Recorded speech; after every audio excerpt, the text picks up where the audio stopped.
Hello, everybody. Welcome to my verbal vaccination channel.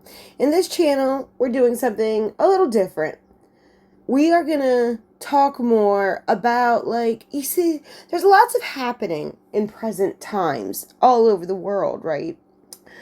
But, if we really, dive deep into historical documents and whatnot in the history of humanity, we see patterns of these similar things taking form all the way back then. And the more and more I read these ancient documents, historical texts, the canonical ones, plus the ones that were left out of the canonical, it's just like this bigger picture emerges. And I stopped and I'm like, you know what? This is the stuff we need to be talking about. This is the stuff we need to be talking about. Forget politics. Forget Epstein, forget Democrats, forget Republicans, forget all of them, because they're all lying. In my opinion, we should redo the whole entire freaking election so that there's more than just two people fighting each other. That's just my opinion. I feel like we should at least be choosing among 10 people. Seriously, because, look what's happening now. We thought we had a better shot with Trump than we did with whatever the hell Joe Biden had going on. And look what's happening. We're still, the same thing still happening. We're still being lied to. We're still being gaslit. The same old, same old. So, let's talk about the pattern of this gaslighting and this manipulation, shall we? And where it truly began. Because, it's just like this epiphany moment. When you sit there and you read the Bible, especially the Old Testament, especially after you've already read the Willie Lynch letter and start connecting all these dots, it all starts to come together. So, I'm going to shut up now, and you're going to see what I mean. You're going to see how MK Ultra, the child trafficking, all this stuff essentially started in the Old Testament. I'm not going to read every part of the Old Testament, obviously. You can go to the Bible audiobook for that. I'm only going to read certain verses that really point out this hypocrisy the most. And yeah, it's going to have to be separated because there's many books in the Bible's long. Even if I'm not reading the whole thing, just picking out certain verses is it's still going to take a long time. So, the book of Genesis has 50 chapters. So we're going to have to split Genesis in half. Today, we're going to be focusing on Genesis chapters 1 through 25. And forgive me if I rush through these stories, because most of these stories, most people already know, especially if you grew up in a church or go to a church, most people already know these stories. But I'm not going to, leave you in the dark or anything. We're going to explain enough, or if you've never even read anything in the Bible, you somewhat understand. But you can get a Bible app for free if you would like to, verify everything I'm reading. First, let me explain what Bible I'm reading from. I am reading from, I've got, a Holy Bible with, subtext, crap. Where they'll put, a sentence in there and you'll see a letter at the end, and then you go down to the bottom of the page at the footnotes, and it explains more. That's the version of the Bible I have, because the Holy Bible, a lot of it was, tampered with and messed with. So they added these footnotes, to make it more clear. So that's one of the Bibles I have, and it's a very old Bible. The pages rip very easily. So I also have this newer Bible. Well, the print is newer. The actual words in the Bible are not. It's a much older version, even though it was printed newer, of the Gideon Bible. And the Gideon Bible has the most discrepancies I've noticed between the two. Even though it's the newer one, it's the nicer one, more put together. The pages don't rip every time I turn the page. So, I'm going to be reading out of the Gideon Bible for now. Because this one book, this old book that I have, that's more close to the truth. It belonged to a family member of mine, and I don't want to rip it. But when I get to those verses where they're obviously, not being clear on the meaning, I will refer back to the old / newer. I know it's confusing. I have 2 Bibles, right? The one that's technically like older was printed sooner, and the one that's technically newer was printed a much longer time ago. So I know it's confusing, but like, duh. Okay, so what can you do? All right, let's begin with Genesis, guys. Let's begin with Genesis. Now, I'm not going to read chapter 1. We all know that story. In the beginning, God created the heaven and the earth, blah, blah, blah, blah, blah, blah, all that stuff. The only thing I will note is that in the book of Jubilee, which is kind of like the alternate version of Genesis they found among the Dead Sea Scrolls, they say the same story in chapter 1, but it's not just Yahweh. It's him and his helper angel, Malachim, guys that are with him, that help him create the earth or whatever. Which I think is all bullshit. I don't think Yahweh created any of it. I think this was all just a manipulation. Because if you've read Elena Danaan books, you know the real story of what happened. But okay. The part I wanted to get to with the Adam and Eve story first is, A. They're naked in a garden, right? Just naked, and according to the Bible, it says in Genesis 2:25, and they were both naked, the man and his wife, and they were not ashamed. See, I've heard these verses my whole life, guys. I've heard these verses my whole life. But it wasn't until after I read Elena Danaan's book, The Cedars, and I went back and read the Bible, that verse really stuck out to me. It's like, why weren't they ashamed? It's probably because they were primitive then, right? I mean, just really think about something. Like, it doesn't matter if you have shame or not shame. You're not just going to walk around down the street naked, right? It's illegal now. It's only become more offensive as time has gone on. It's because we're evolving. It's because we're not in that animal mindset anymore. And that's really what I was like, oh my God. I was like, I cannot believe I've been so stupid my whole life as to have missed this. And there was a time in my life, like, I studied the Bible. It's like, how could I miss these important tidbits? I don't know, but I did. I missed it, but I'm not going to miss it anymore.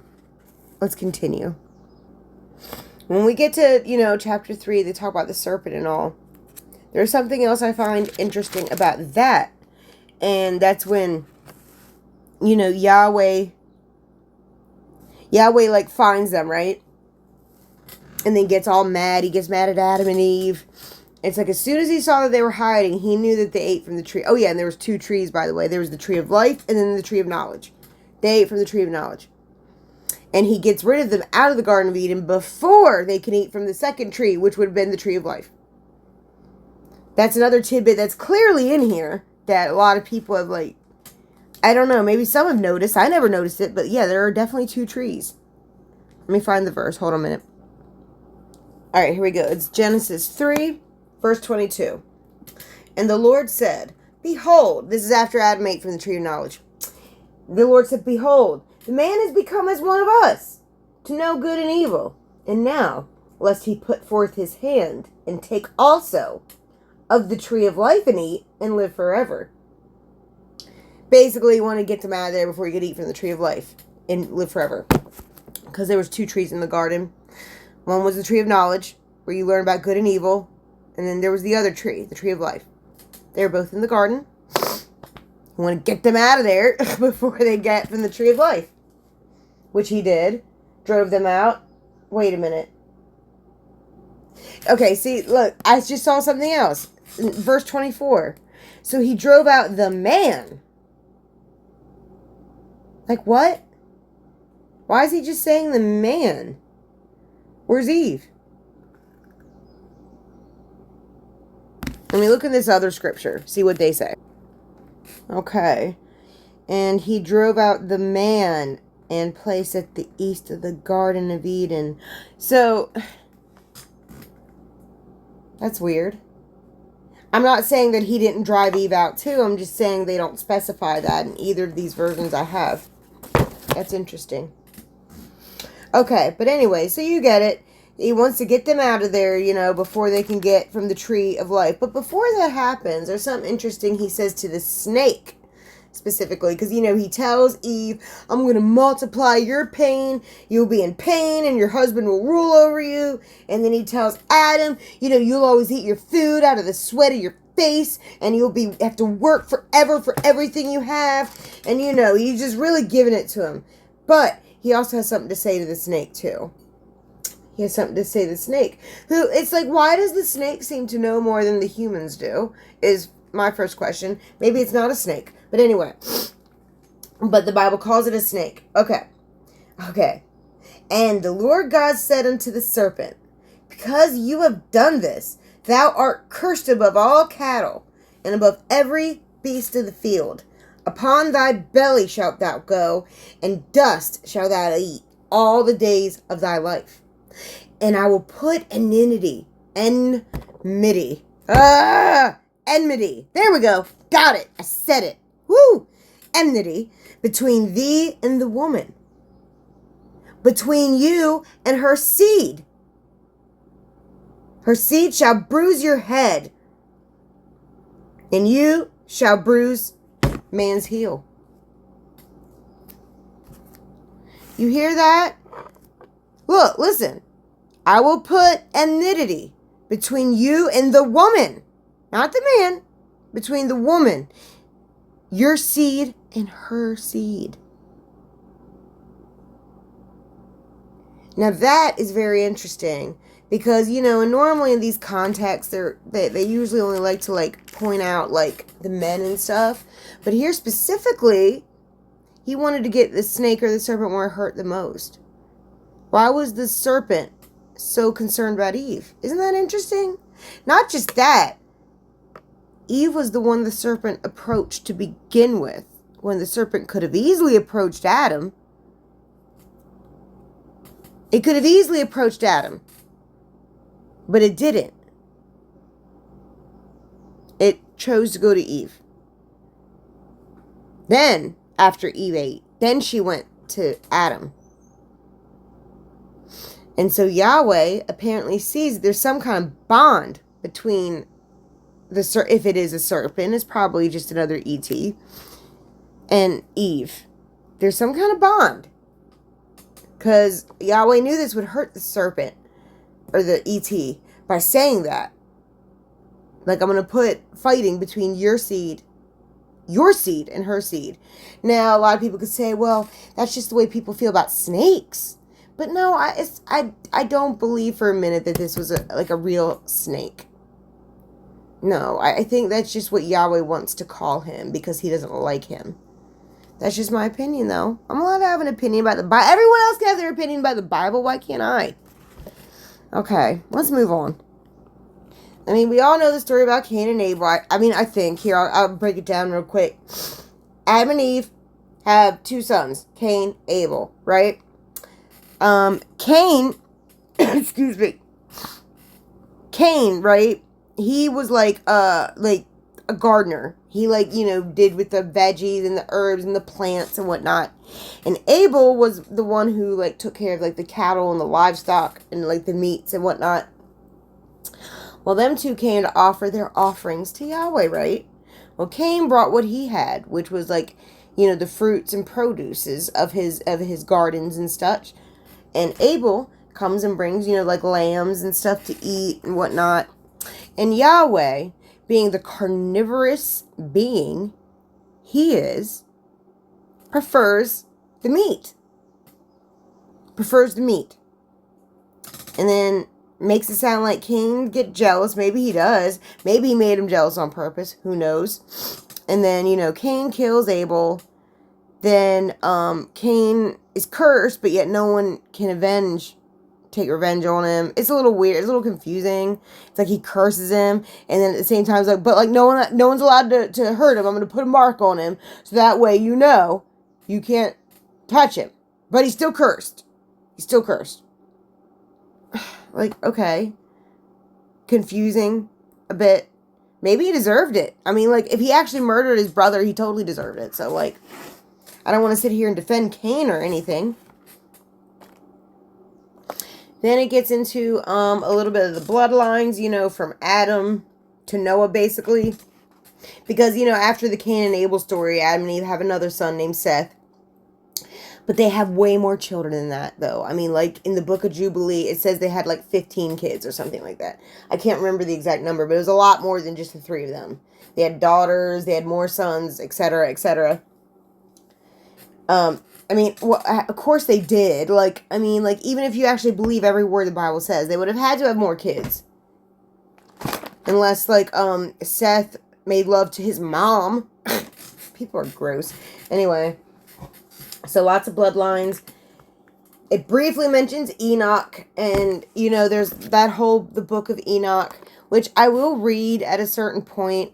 I wanted to get through the canonical text first, because in order to understand everything that they've actually truly manipulated us about, and everything that they've actually left out that was so vital and important, you first need to understand the canonical text, the canonical version, in order to understand the true hypocrisy and the true lies. Okay, so we go on, then, Methuselah has Enoch, then Enoch has, like, Lamech or something, and then Lamech has Noah. And then we get to the story of Noah, which is interesting, too. There's, like, many ancient texts that have stories similar to Noah. But let's read, what it is that Yahweh has such a problem with. See, Genesis chapter 6, it came to pass, when men began to multiply on the face of the earth, and daughters were born unto them, that the sons of God saw the daughters of men, and that they were fair, and they took them wives, of all of which they chose. So then, Yahweh's angels begin to sleep with these women and have children of their own. And you may think that's the reason why Yahweh got upset. But as we'll find out when we get to the apocryphal text, there's a little more to it than that. But anyways, to this, verse 4, there were giants in the earth in those days. And also after that. Oh, so look right here, it says even after this time there were giants on the earth. When the son, okay, well, obviously, because David and Goliath and all that. And the sons of God came in unto the daughters of men, and they bare children to them. The same became mighty men, which were of old, men of renown. Like, they're basically insinuating that these children that the women and the angels had were, like, these characters we hear about in all these legends and myths of old and ancient times. That's what it says here. But God saw that the wickedness of man was great in the earth, and that every imagination of the thoughts of his heart was only evil continually. I mean, in what way it says it's evil? It says more in the book of Enoch. Because God forbid the watchers, the angels, they teach men how to cut herbs, how to read the stars, how to make their lives just a little bit easier so they're not constantly eating the food and the sweat of their face like you wanted them to. And it kind of ticks Yahweh off. He's like, no, I wanted them to struggle. Didn't want them to learn all this crap. So he gets mad. And it even says in the Bible that in verse 7, the Lord said, I will destroy man.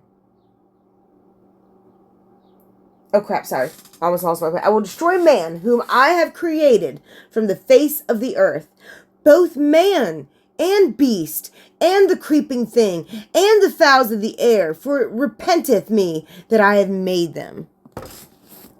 So Yahweh isn't just saying he's mad that he made man. He's saying he's mad that he made every living thing on earth.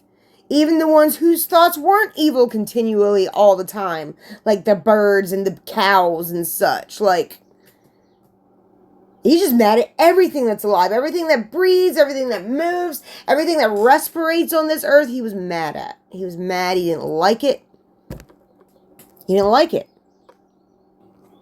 But for some reason, Yahweh says he chose Noah to survive it all. Although I have a feeling I bet he didn't. I bet he's just taking credit for it. Just knowing what I know now. I think he's just taking credit for it to keep the narrative in his favor. To make us all literally say, oh, well, yeah, he should have flooded the whole earth and killed everything on it. It's just like, it's manipulation. It's manipulation. Because we see all these artworks and stuff of like Noah's Ark, and you see these cute little animals in the boat with the giraffe's head sticking out, the birds flying around, and the water around, how they're on top of a little grassy knoll hill, and they all look happy. The earth has been started over and reset, and, well, if you ask AI what realistically it would have looked like after Noah's Ark landed, you get more of a picture like this. It's not so pretty. It's not so cute. It looks absolutely devastating. Just mud and debris everywhere. They wouldn't be coming out to like plants and like trees and like things like that and jungles and stuff. It would be absolutely desolate like this. It would be what it was. It would be catastrophic. And I think we've done the people of this time such an injustice by imagining it in such a cartoony way, because that wouldn't have been reality. But anyway, so Noah and his sons get on the ark. Yahweh does what he does, floods the whole earth, kills everybody. Then when the boat lands and they descend back to the earth, with all this desolate and death and desecration of the earth, what's the first thing Noah does? What's the first thing Noah does when he gets off the boat or when he lands or whatever? He makes a sacrifice. He kills one of the few animals he does have alive. Makes a sacrifice to Yahweh. And here we go. Genesis 8, verse 21. Here's how Yahweh responds. And the Lord smelled a sweet savor. This is from the sacrifice he performed. And the Lord said in his heart, I will not again curse the ground anymore for man's sake, for the imagination of man's heart is evil from his youth. Neither will I again smite any more everything living, as I have done. And so that the earth will remain, the seed time, the harvest, the cold, the heat, the summer, and the winter, and day and night shall not cease. Alright, let's move on to, let's get to the part here where like these really deep-rooted conflicts amongst humanity somewhat began. At least if we're going to go upon like the Bible, since no one else seems to want to listen to anything else anyone says, any other text says, texts that are older, we'll just go by this, okay? This is where it seems to have somewhat began, because like after the ark descends, right, they start planting their plants. Noah plants a vineyard and starts making wine once it starts producing grapes and whatnot. Starts making wine. Well, he gets piss-ass drunk one day of his own choice, of his own choosing. Gets naked somehow, because, drunk people. But, like, he's naked and then passes out. Well, Ham is the one who finds him. Now, I want to point something out. This is the reason that Yahweh says he curses Ham, right? Because Ham witnessed his father naked. And the reason he didn't curse Shem and Japheth, his other two sons, is because they covered him up. Well, but this doesn't make any sense. Because Japheth and Shem would have seen him naked too, if Ham didn't warn them. It was only because Ham warned them that he was naked that they knew, okay, well, we're going to walk backwards and like put this blanket over top of him. So I'm not really sure what the anger was over, or if this is just all a bunch of bullshit and it's just an excuse. I don't know. Maybe back in ancient times, men witnessing men naked was a lot more humiliating than it is now. I don't know. But, like, it was Noah's own fault that he was naked. And, like, Ham didn't know. He didn't know until he saw him. And then he walked away. Here, let's see what exactly this is. And Ham, the father of Canaan, saw the nakedness of his father and told his two brethren. So he told his brothers. He had to go and tell his brothers. So I don't know what the big deal is. This is something I've had conflicts with ever since, like, I read this when I was a kid. It's like something I don't get it. I don't, what was the big deal? And then, if that's not enough, when Noah wakes up and he's all angry, he doesn't even curse Ham. He curses someone who's innocent in the whole situation, which was his son Canaan, who wasn't even there. And you know that Yahweh has some kind of like real, true dislike of Canaan more so than Ham necessarily. Because it keeps, like, and when they talk about Ham, right? If you go back 5 verses before this, and anytime he's referring to Ham, he always calls him the father of Canaan. Like, he had other children. Why just Canaan? Like, Yahweh is like letting us know, more or less, without directly telling us, that he really doesn't like Canaan for some reason. What is it about this child Canaan? Or maybe he's not a child at this point. Maybe he's a grown man. I don't know. But, like, what is it about him that you just hate so much? And it's like, it was like a deep, deep hatred. Because this is like the conflict of all humanity, where it begins essentially is with Canaan, the curse of Canaan. Some, credit Abraham, but yeah, and that had a lot to do with it, don't get me wrong, but like, let's not forget the big feuds that always and constantly break out between like the Israelites and the Canaanites. It's wild. What did he do? What was his problem? Other than what his father did or didn't do. I don't know. It doesn't make any sense to me. I know we're supposed to just take everything upon faith, but whenever they talk about like hatred, like God hating somebody, I'm gonna need a little more reason than that, Because Yahweh seems to treat Satan with more respect than he did Ham or Canaan. He did. He even took Satan's advice. We want to believe they were actually enemies. I don't. I think it was all just a big game to them. I don't think they were enemies. I think, Satan, Yahweh were never enemies. Why would Yahweh ever listen to Satan? When he's like, he doesn't love you. I bet you if you did this, he wouldn't love you. And then Yahweh's actually buying into it. It's like, come on, guys. We're smarter than this. But then it has like the whole table of nations. Which, I mean, yes, it's important. But I don't want to get all hung up in genealogies and bloodlines and everything. That's not really the point. My really point is just to show you how like deep rooted like this like racism and slavery is in here. It's bad. Like, it's really bad.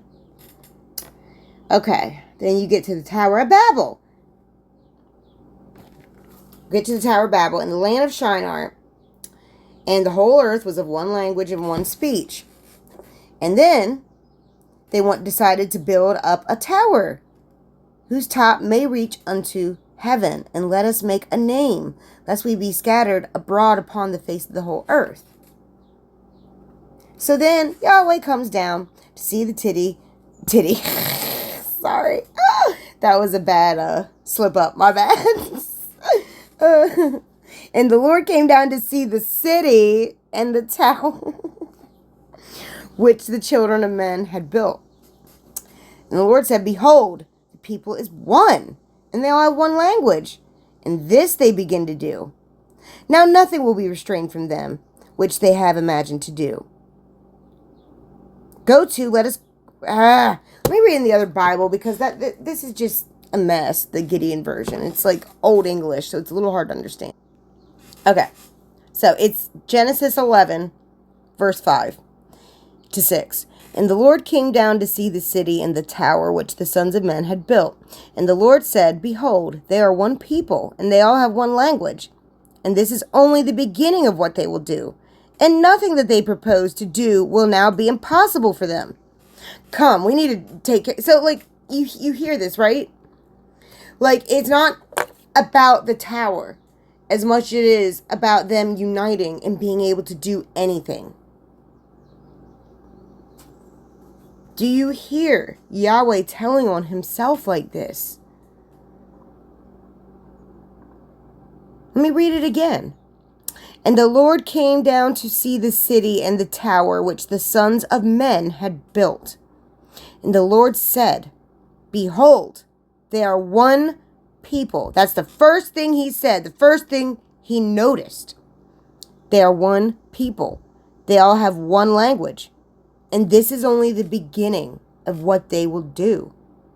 Nothing that they propose to do now will be impossible. He didn't like that.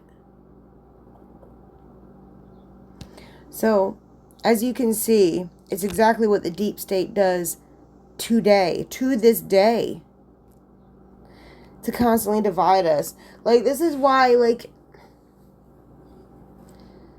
it brings me back to the Willie Lynch letter. And I believe the Willie Lynch, the guy who wrote that letter on how to make a slave community, I believe he took notes from the Bible. I believe he took notes. Because you will see, like, this is just, like Yahweh said, this is only the beginning of, like, how much it's just odd how the spin that they give it to us in church. Like, they make it sound like, you know, this is what happens when you don't have faith, or this is what happens when you don't do this, this is what happens when you do this, this is what happens when this and this. When none of this was good. Like, none of this helps anybody.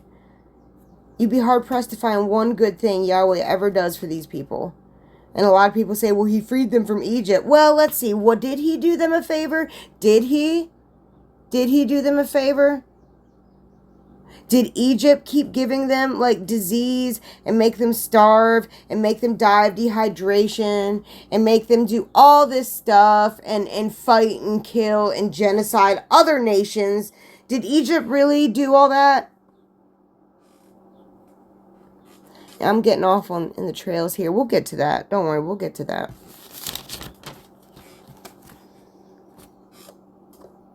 Now, I will go through this little genealogy real quick, because this is interesting. You find that, like, from Shem to Abraham, at some point between those generations, someone or something tampered with genetics.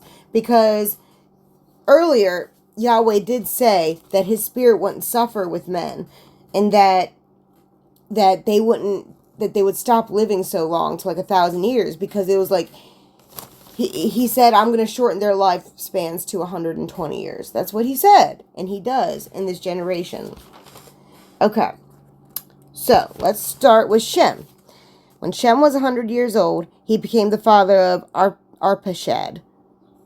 And then Shem lived 500 years, had other sons and daughters. Arpachshad lived 403 years. Arpachshad's son, Shelah, he lived 403 years too. Shelah's son, Eber lived 430 years. But now we get to Eber's son, Peleg. Peleg lived 209 years.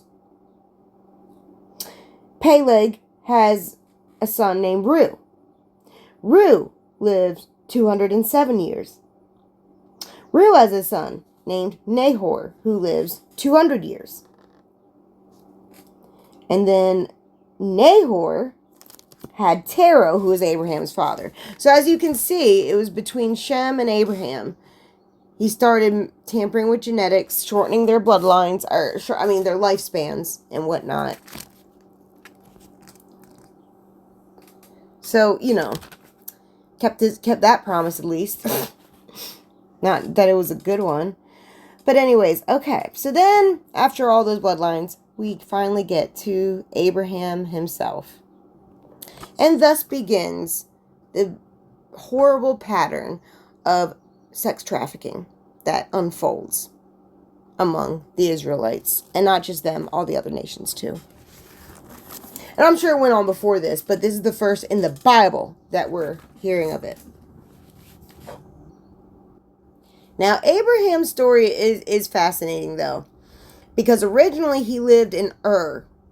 And any of you who knows about like ancient history and whatnot, you know the city of Ur in Iraq is a very old ancient city. And that's where Abraham is from and his family. They were Mesopotamian. So, Abraham, at the request of Yahweh, leaves Ur, his homeland. Yahweh tells him that he needs to leave the home of his fathers, leave his home, everything he's familiar with. So Abraham, listens. And not only that, there's a famine going on. So they're having trouble finding food. So Abraham and Sarah, they go to Egypt. Now, before they get to Egypt, it's very unfortunate. Abraham, he tells Sarah that when they get to Egypt, who is his wife, and technically, yes, his half-sister or something like that, but also his wife, he tells her that before they get to Egypt, he says, when we get there, as a kindness to me, I want you to tell them that you are just my sister. Because if you say that we're married, well, you're so beautiful, they might kill me and take you. But if you tell them I'm your brother, they will treat me good because of you. Yeah. Oh, yeah. He said that to Sarah. Oh, Father Abraham himself. Yep. He certainly did. It's scripture. It is Bible, as they say. And sure enough, that happens. That happens. When they get to Egypt, Pharaoh's men saw her, thought she was very lovely, very good-looking woman. They tell their Pharaoh, and he fetches her. He fetches her. And, takes her, sleeps with her, rapes her. And while that's going on, I mean, maybe she's doing it willingly. It's still rape, in my opinion. I don't think she wanted to. These poor women back then, they just, oh my God, they were just treated like... Anyway, so, what happens to Abraham, though? He gets a bunch of cows and, like, livestock and a bunch of silver and a bunch of gifts. They treated him really well, just like he thought they would. The Pharaoh even gave Abraham, like, slaves of his own. Gave him slaves, gave him cows, gave him sheep. All this stuff.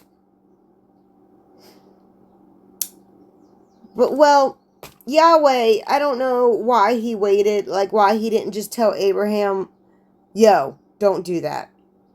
No, instead he lets Abraham do that to his wife. But then Yahweh has a problem with probably the only somewhat innocent party other than Sarah in this whole situation. Yahweh has a problem with Pharaoh. He starts, giving him diseases and stuff, diseases. And then, he asked Abraham, he's like, why would you do this? Why didn't you tell me she was your wife? And he said, well, because you probably would have killed me and all, And so Pharaoh sends Sarah with him and all the stuff he'd given him, sends them away. Everything he'd given him. And unfortunately, this isn't the first or only time he does this to Sarah. But we get to that in a minute, because what happens next is Lot gets, like, kidnapped by, hold on, who does he get kidnapped by? I mean, it's a little confusing. It's like 5 different kingdoms are fighting, and Lot kind of is just like a bystander, but he's caught in the middle somehow. Because, like, when him and, like, Lot and Abraham separated, Lot went, like, in one area, Abraham went in another area, so they both would have plenty of space.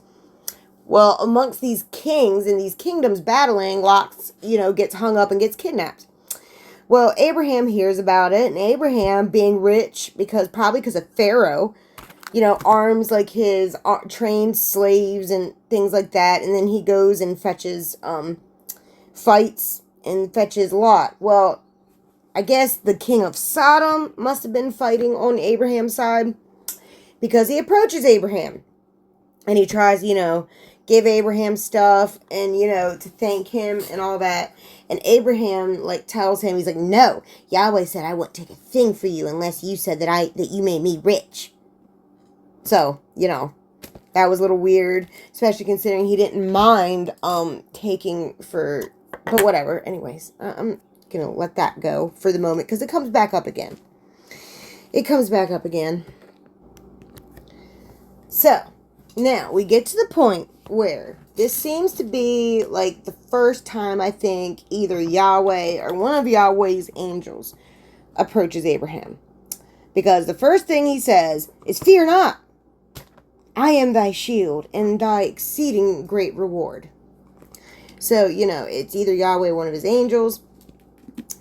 And he tells him that he's chosen him, of all people, and that, hold on, let me read the verse.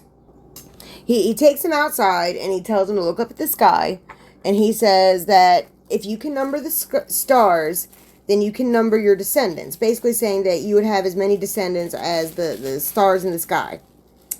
And then Abraham kind of, was hesitant at first. He's like, but I'm old, and I'm childless.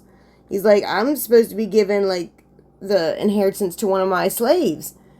And then this angel, or Yahweh, whoever it was, said, no, nuh-uh, you're gonna give it to your own son. That's that. Figure it out, basically. Doesn't tell him how or what to do, nothing. How it's gonna happen, but just tells him he's gonna have descendants. Well, Abraham believes him, and he said, the angel, or, Yahweh, whoever it is, I'm not sure if it's Yahweh or an angel, it could be either, but tells Abraham that he's the one who brought him out of Ur, and that he wanted to give him the land of that he was in there, which was the land of Canaan. And then Abraham was like, well, how am I going to know that this is really my inheritance? Then Yahweh says, I'll tell you what, go fetch me some animals for a sacrifice, because he's probably hungry from his travels.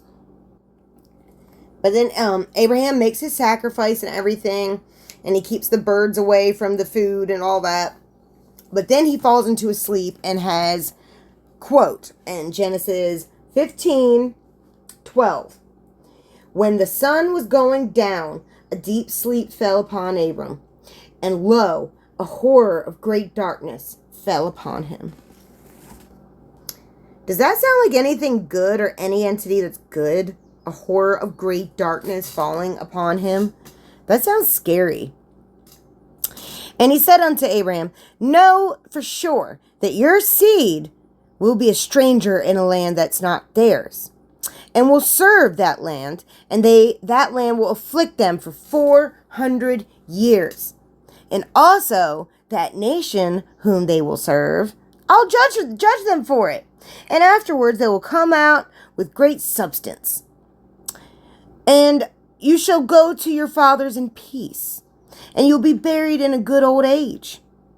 And in the fourth generation, they will come back again, because right now, the sins and the iniquity of the Amorites hasn't, reached its full capacity that, Yahweh thinks it should.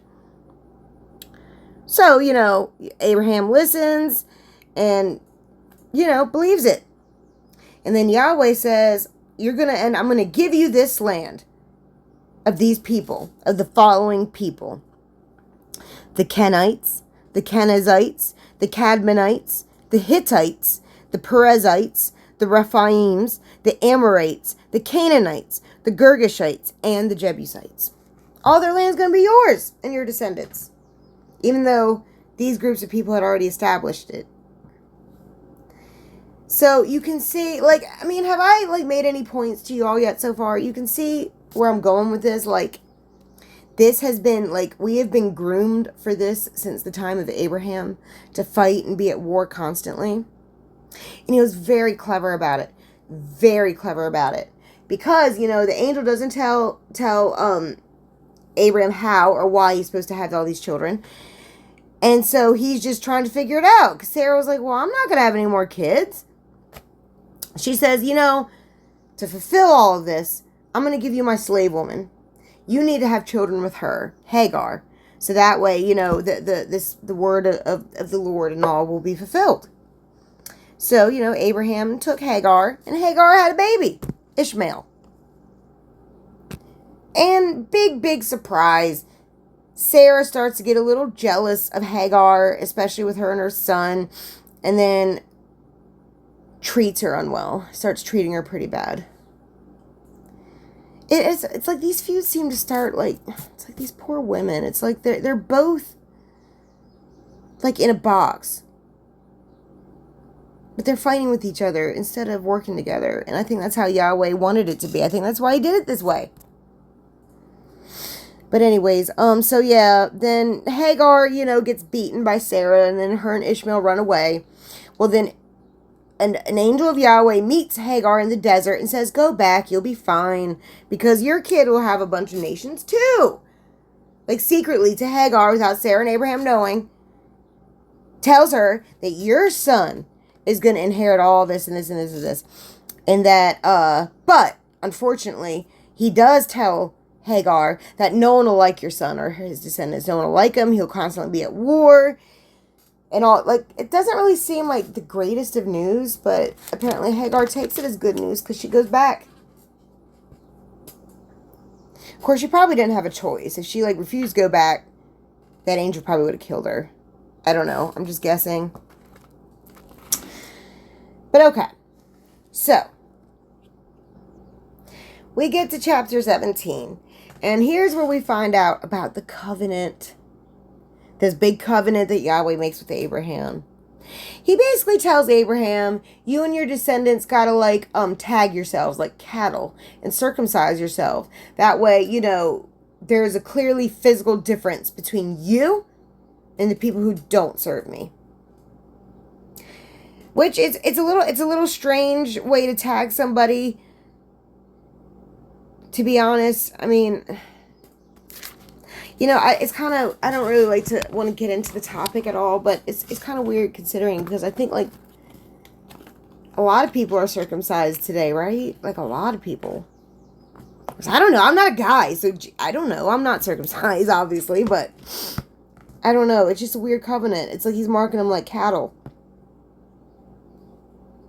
But then again, though, I mean, health speaking, though, if you're talking about, health and stuff, being that they were in the desert and all that, it probably was healthier to be circumcised. I mean, I'm just saying, I'll give Yahweh a little credit here. It is especially they're in a sandy environment and stuff. I can imagine it. So yeah, I'll give him that. Maybe, I mean, I'm sure that wasn't his intention, was to help them and their health issues, I'm sure. But it was a byproduct of it, so I don't know. One good thing you've done, I guess. Anyways, I'm going to move on from the subject. It's a little weird. Okay. Chapter 18. So now, Abraham's kind of dwelling in and around Hebron, in the plains of, I don't know if I'm pronouncing this right, Mamre. Okay. And this is when he gets approached by 3 men. 3. One, most likely either being Yahweh or being the head angel. And the other 2 being, 2 angels. 3 of them. And they go to Abraham. And then they start shooting the shit. Sarah's in the tent kind of listening. And then they once again reiterate this promise. Oh yeah, because about Ishmael. Yeah, Ishmael was born. And these angels say, well, it's Sarah that's going to give birth to your son. And he's like, what? And Sarah's in the tent, listening, what? And they're like, yeah, she's going to be the one who gives birth to your son, I mean, Ishmael, and Abraham was like, well, what about Ishmael? I wish you would think about Ishmael. And they're like, he'll be fine, we'll think about him too. But the one with your inheritance, it's going to be Sarah's son. So Sarah's in the tent, and she giggles, because she's like, oh my gosh, this is ridiculous. She didn't believe it. Well, the angels, I guess, overheard her. And this is a bit intimidating. This kind of really shows you, what their attitude is here. Okay. Because Yahweh said to Abraham, why did Sarah laugh, saying that she's too old? Is anything too hard for the Lord? At the time appointed, I will return to thee according to the time of life, and Sarah shall have a son. Then Sarah denies it. She said, oh, I didn't laugh, because it says she was afraid. But then Yahweh responds, oh, but you did laugh. That's a little creepy, right? Unsettling. So then they get up and then they walk away, and Abraham escorts them. And then Yahweh, this is so manipulative. This is what he says to Abraham, right? He's like, should I hide from Abraham what I'm about to do? You know, seeing that you are like blessed amongst all the nations, and you're going to be a mighty nation someday.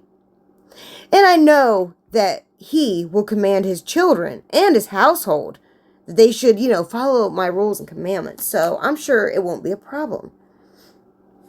And then, so manipulative, right? He's basically saying, I know Abraham will be okay with this. Before he even says what he's going to say, he's like grooming him to already agree with it. Just very manipulative. And then he basically tells them, and he's like, I'm going to go down to Sodom and Gomorrah, which is just absolutely atrocious. Their sins are horrible. And I'm just going to destroy the whole city. Then the two angels leave. And it's just Abraham and Yahweh there.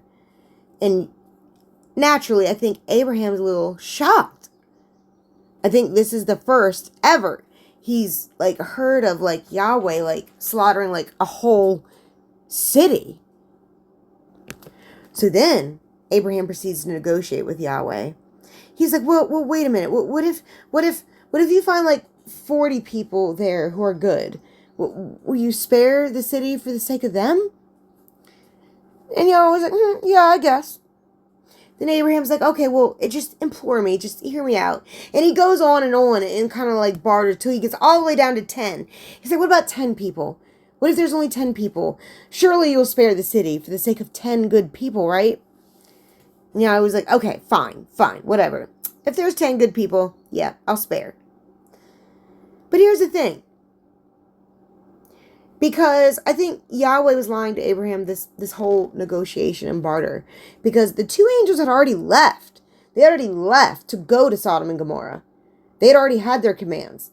Now, unless they're communicating via telepathically, I don't know. Or through headsets, which could be possible because they are ETs with technology. I don't know. But the two angels had already left to go do the deed. They'd already left. So, then Abraham, goes back to his tent.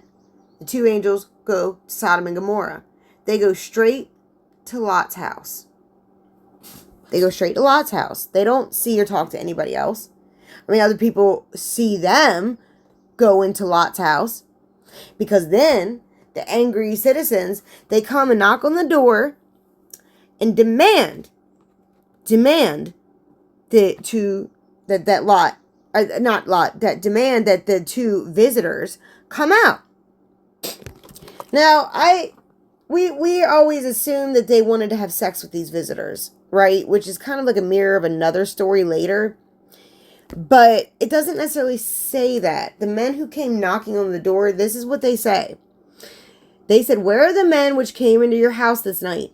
Bring them out to us so that we may know them. Now, maybe they mean know them in that sense. Maybe that's what they mean. I don't know. I didn't translate the scripture. I'm just saying it didn't specifically say that they wanted to have sex with them. Unless that's what that means. But anywho, so Lot tries to come out and reason with them. He's like, no, don't do this. I've got 2 girls who have never been with a man yet, 2 virgin daughters. Take them. But don't bring this evil here. Well, the men don't want to hear. They're like, no, F that. We want to see them. So the 2 angels help Lot bar the door. And then they tell Lot, they're like, if you have anybody you love or care about, you better round them up and get them the F out of here, because Yahweh is going to destroy both these cities. And then, so Lot, gathers his daughters and everybody. But the angels think he's taking too long. So, they hasten him, and it ends up that they end up having to physically carry Lot out of there. Lot. But unfortunately, his wife wasn't so lucky. It says she looked back and turned into a pillar of salt. I'm guessing she didn't just simply look back. I'm guessing she went back, and it was probably a nuclear explosion. That's just my opinion. That's just opinion, ancient alien theories and whatnot. Because, but Lot and his daughters get saved. And then, we know the rest of the story. They go in a cave, and then Lot's daughters get Lot drunk and have sex with him. It's really gross. And then, henceforth, the Lot's descendants are the Moabites and the Ammonites. Anyways, moving on from that story. Because then we get to chapter 20. And this is probably where I'm going to have to stop for today. I thought I was going to make it to 25, but I'm running out of time. So we get to chapter 20. And yet again, they go to Abimelech. Which is, I don't know if he's a Philistine. I can't remember. But whatever. He's a king somewhere. And Abraham does the same old tricks as Sarah is his sister. Same thing happens, except before Abimelech even can touch her, Yahweh approaches Abimelech. He says, you better give her back to Abraham. She's the one who's going to give birth to the one, and I don't want you tampering with it. So then Abimelech is like shocked that Abraham would do this. He is shocked that Abraham would do this to his wife. So he goes to Abraham and demands an explanation. He demands an explanation. Like, why would you do this? Why would you say she was your sister if she was your wife? And here's Abraham's response. I did it because I thought there's no fear of God or Yahweh at all in this place, and they will kill me because of my wife. Besides, she is my sister, the daughter of my father, but not the daughter of my mother. And she became my wife. And when God caused me to wander from my father's house, I said to her, this is the kindness you must do me. At every place to which we come, say of me, he is my brother. Abimelech, it doesn't directly say it, but I'm thinking is a little disgusted at Abraham's indifference to what he's doing to Sarah. Like ruining her, traumatizing her, all for his own sake. So he doesn't get killed. So Abimelech comes out and brings Abraham a bunch of silver and then looks at Sarah. And he says, I have given your brother 1,000 pieces of silver. It is your vindication in the eyes of all who are with you, and before everyone you are righted. Isn't that sad that Abimelech was more concerned about Sarah's dignity and honor than her own husband was? Yeah. Well, unfortunately, that kind of story doesn't just stop there. And as you'll see in part 2 of Genesis, it happens again with Isaac, and it happens again and again. Like, these women were just like little, trading cards that they could use whenever they needed to. And Yahweh, who does Yahweh punish? He doesn't punish the ones doing it.